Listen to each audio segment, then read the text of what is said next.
Hello दोस्तों। तो स्वागत है आप सबका हमारे YouTube channel Kanchan all in one में।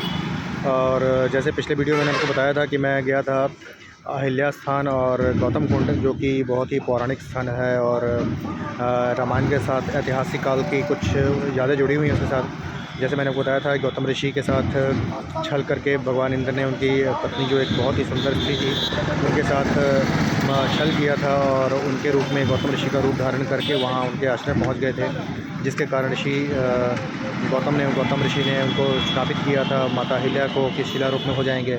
और उसके बाद जब त्रेता युग में जब उन्होंने माता ने पूछा था कि मेरा उद्धार कब होगा, तो गौतम ऋषि ने बताया था कि जब त्रेता युग में भगवान राम आएंगे, उनके चरण रज से तुम्हारा उद्धार होगा। तो आज मैं आया हूँ एक जगह जो सीतामढ़ी ज़िला बिहार के सीतामढ़ी डिस्ट्रिक्ट में है, और वहाँ पे जहाँ पे माता सीता प्रकट हुई थी धरती से, जिनके कारण को वैदेही कहा जाता है। और जैसा कि आपको बताऊं कि राजा जनक जो थे मिथिला जनकपुर में राज करते थे, तो एक बार भयंकर अकाल पड़ा था। तो वहाँ के जो समस्त ऋषियों ने कहा था, जो उनके कुल पुरोहित थे, उन्होंने कहा था कि राजा अब आपको खुद जाके हल चलाना पड़ेगा धरती पर, तब जाके इस पे बारिश होगी और वर्षा होगी। तो राजा जनक वहाँ से जनकपुर से चलकर यहाँ पुनौरा धाम कहते हैं, सीतामढ़ी डिस्ट्रिक्ट में है। मैं आपको दिखाता हूँ, ये पुनौरा धाम है। पुनौरा धाम आए थे, ये इसका मेन एंट्री गेट है। और ये देखिए यहाँ पे, तो यहाँ आगे मैं आपको उस जगह पे लेके चलूँगा जहाँ पे बेसिकली उन्होंने हल चलाया था, जो आज एक तालाब के रूप में है। और वहाँ पे उन्होंने जब वो हल चला रहे थे, तो हल चलाते चलाते जब वो धरती जब हल चलता है तो धरती ऐसे फटती है, तो उस टाइम माता सीता प्रकट हुई थी। तो मैं आपको अब लेके चलता हूँ वहाँ पे, ये मेन एंट्री है यहाँ पे। अब मैं आपको आगे लेके चलता हूँ। तो ये रास्ता है अंदर जाने का, और यहाँ पे कुछ छोटी मोटी दुकानें हैं, कुछ खाने पीने की, स्वीट्स की और कुछ खाने के। आप जब भी यहाँ पे आएँ तो आप ब्रेकफास्ट वगैरह ले सकते हैं। तो मैं बढ़ रहा हूँ मंदिर की तरफ, मेन जो प्रांगण है उधर बढ़ रहा हूँ मैं। तो ये यहाँ पे कोई ऑथराइज्ड पार्किंग तो नहीं है कोई। तो अब हम मंदिर के द्वार पे आ गए हैं। तो यहाँ मैंने अपनी बाइक की पार्किंग कर दी है। मैं अब आगे बढ़ रहा हूँ मेन मंदिर की तरफ, जहाँ पे हम आपको दिखाएंगे कि क्या क्या ऐतिहासिक घटनाएं यहाँ पे हुई हैं, और क्या क्या जो पौराणिक कथाओं के मुताबिक, और जो यहाँ पे श्री रामचरितमानस में वर्णित है, सीता जी का उद्गम हुआ था जहाँ से। क्योंकि सीता माता गर्भ से पैदा नहीं हुई हैं, इसलिए उनको वैदेही भी कहा जाता है। और ये मुख्य मंदिर, ये मुख्य द्वार है। सामने माँ जानकी जनक स्थली आप देख पा रहे होंगे। ये देखिए पुनौरा धाम, यहाँ पे काफ़ी श्रद्धालु आ रहे हैं। तो हम आगे बढ़ते हैं धीरे धीरे मुख्य मंदिर की ओर। काफ़ी श्रद्धालु हैं यहाँ पे, काफ़ी पवित्र स्थल है यहाँ पे, और काफ़ी लोग आते हैं। तो मैं आपको पूरा इनका दिखाऊंगा।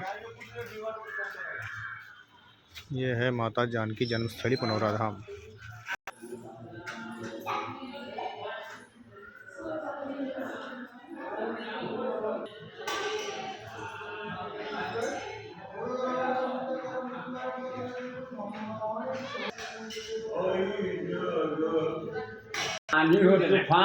ये मंदिर की परिक्रमा है, क्योंकि अंदर वीडियोग्राफी अलाउड नहीं है, और बोलना शांति बनाए रखने के लिए उन्होंने वो जो रिक्वेस्ट की हुई है कि शांति बनाए रखें।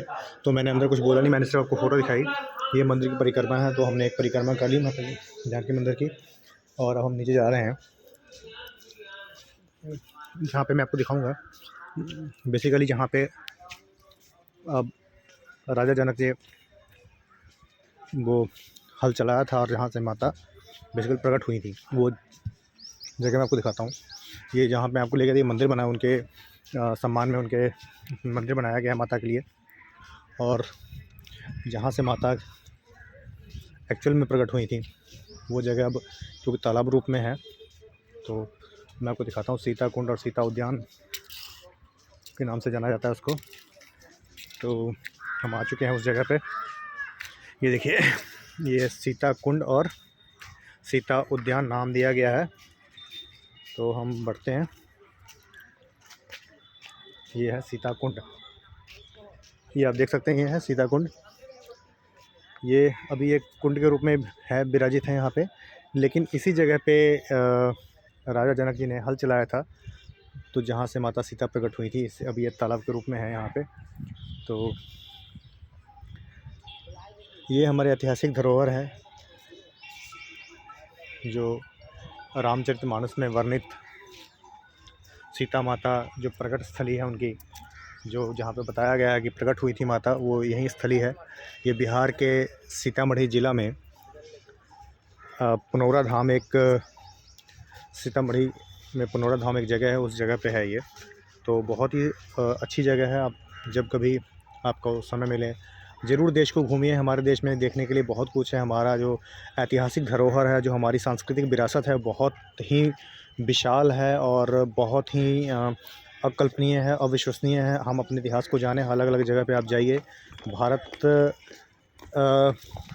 सभ्यताओं का देश है। भारत अपने आप में कई संस्कृतियों को, कई तरह के अलग अलग विरासत को संभाले हुआ है। तो आप सिर्फ यही नहीं है कि आप इसलिए जाइए कि यहाँ पे राम जी आए थे या सीता माता यहाँ प्रकट हुई थी।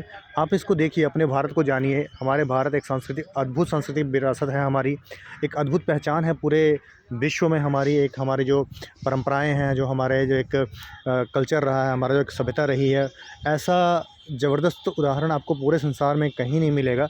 आप ज़रूर आइए, जब भी कभी बिहार आना हो तो इस इलाके में ज़रूर आइए। यहाँ से तकरीबन 80 किलोमीटर आगे जो है जनकपुर है। जनकपुर जहाँ पे राजा जनक अपना राज किया करते, जहाँ उनका राज हुआ करता था। ये कोई भाई साहब अपना पर्स भूल गए लगता है, गिर गया उनके जेब से। तो